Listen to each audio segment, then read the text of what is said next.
Hello, welcome, Cabbage here. Screw it, let's talk about the offer wall mess in Global War of the Visions. And I'm turning off comments because I don't want to hear it. The other day I got yelled at about another game, comment after comment after comment from this person, when really they should have been yelling at the company.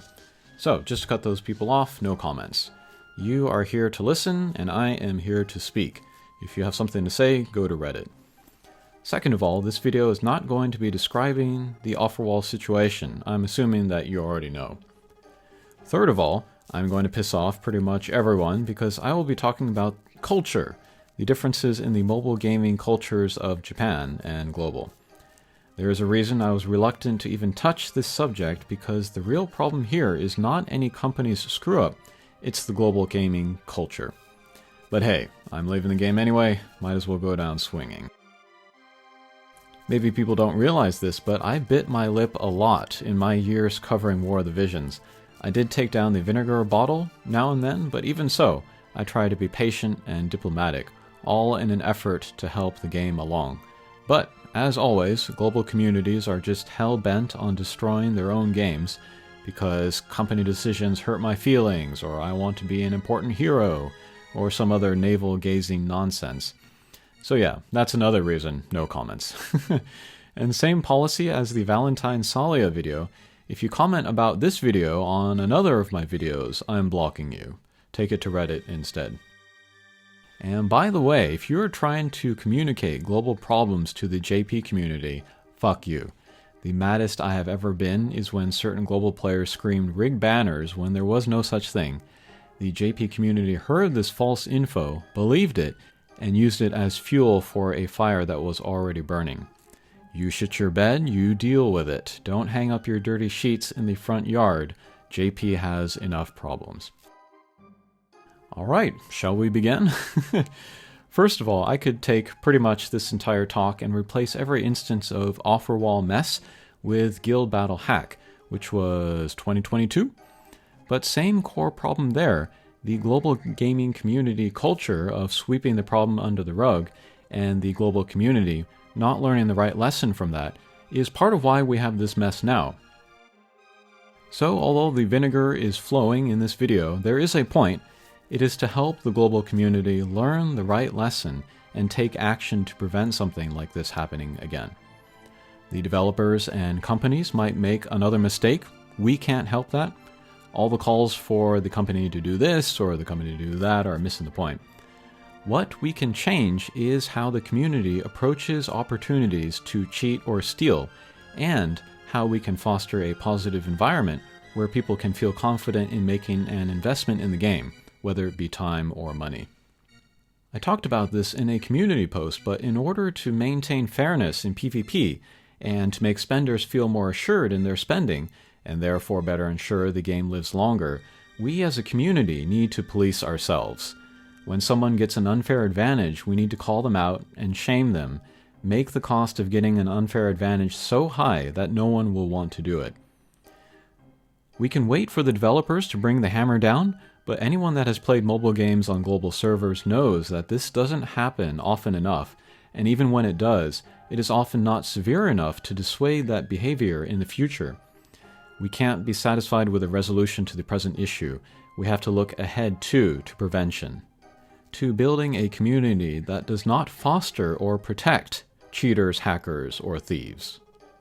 The most amazing logic that I see from some people arguing to get angry at the developers or the companies is like, they're angry at them for making a mistake which enables people to cheat. Why aren't those people angry at the people that are cheating? It's like people have preemptively given up on fixing the problem of cheaters or hackers or thieves. It's like they're baked in, and I'm like, why do people just accept that those people are there? Why do they just roll over for them? Why don't they fight back and try to get rid of them? It's just baffling to me how far gone some people are. Alright, but here we're going to talk about someone specific. I won't name them, but you can probably guess. It does not give me joy to do so, because I had a lot of respect for this person.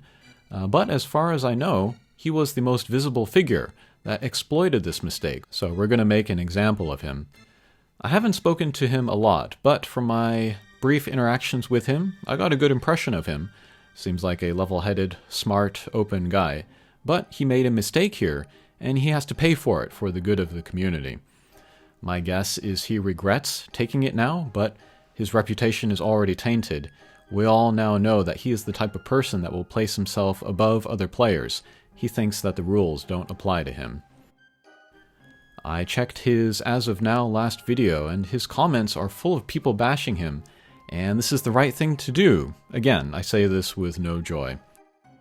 This is the price to be paid for willfully gaining an unfair advantage, and the point of doing this is to make an example of him, so that in the future, when there is another chance to gain an unfair advantage, people will think back to what happened to this person, losing the respect and trust of the community, and they'll be like, never mind, I don't want that to happen to me, I will not do that, and we will have a fairer PvP environment for it.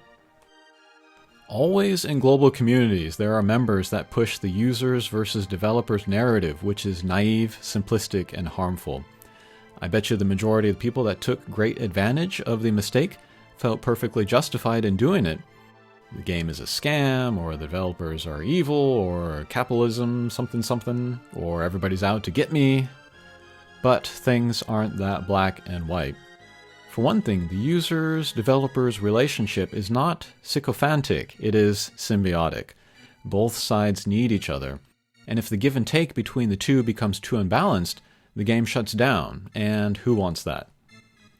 For another thing, when some folks gain an unfair advantage, they are not hurting just the company. There is collateral damage. There are innocent bystanders, and those are the other members of the community. It hurts paying users, it hurts free-to-play users, it hurts everyone. And this is especially true in games with competitive PvP modes. The extreme lack of sympathy for other players and the amazing lack of understanding of the importance of mutual trust in a PvP-focused game is just mind-blowing. Before, in the non-controversy of the unrigged global banners, I infamously made a Chicken Little reference, and here, I'll make another literary reference. The folks that exploited this mistake are the pigs in Animal Farm. They pronounce themselves more equal than others so they can justify enriching themselves. I'm not literally calling them pigs. Read the book, it'll just take an afternoon. It's an allegory. Here, I'll tell you a story about the global version of Monster Strike. There was a way to gain infinite orbs, and therefore do infinite pulls by taking advantage of rewards from co-op with friends over the server. Enough global users took advantage of this that the developers disabled not only those friend rewards, they disabled the co-op server. The game shut down soon after that. Some years later, they disabled those friends rewards in the JP version. There was no rush there because not many people were exploiting it. Next, I'll tell you a story about JP War of the Visions. There was a bug with a vision ability on a new vision card, where it did insane damage and got you easy wins. The JP community came together and agreed to not use that vision card in PvP until the bug was fixed. The people that spent vision ore or money to get and max the card were disappointed, but they acquiesced in the name of fairness, and the bug was fixed a few days later, and life went on. Why do I bring up these stories? To show the difference in gaming cultures of global and JP. I really try not to say it plainly, but I'm sure some people have read between the lines. I prefer to play games on JP servers because the community is more about fairness and lifting each other up, while global communities are more about, I got mine, F you. In Near Reincarnation, there's a promotion going on where if you touch the #1 ranking in PvP, you get a nice reward, but I'm on the global server, so I can never be sure that there aren't hackers, and if I would be wasting my time on an impossible task. It might be more expensive to do so, but peace of mind and mutual trust is what you get for playing on JP servers. Thankfully, Near Reincarnation is mostly about the solo PvE experience, so it's not a big deal. What's funny is that the rewards that I would get for hitting #1, it would go towards making my PvP team stronger anyway, so that's kind of funny. Finally, a word to the people that look the other way on cheaters or thieves, or like, oh, I'm happy with my account, it doesn't affect me, so whatever. You are not helping either. You are part of the problem. And if you are in a guild with a cheater or a thief, you are directly benefiting from their unfair advantage. You are morally compromised by simply being there. If you want to clear your conscience, you have to either leave that guild and go to a clean guild, or purge the unclean members. Alright, that's all I have to say about that. Let's see if the global community can police itself, give itself more of a future with this game. To put a spin on Ben Franklin's words, a global version of a mobile game, if you can keep it. Okay, thanks for watching, and we'll see you again. Take care.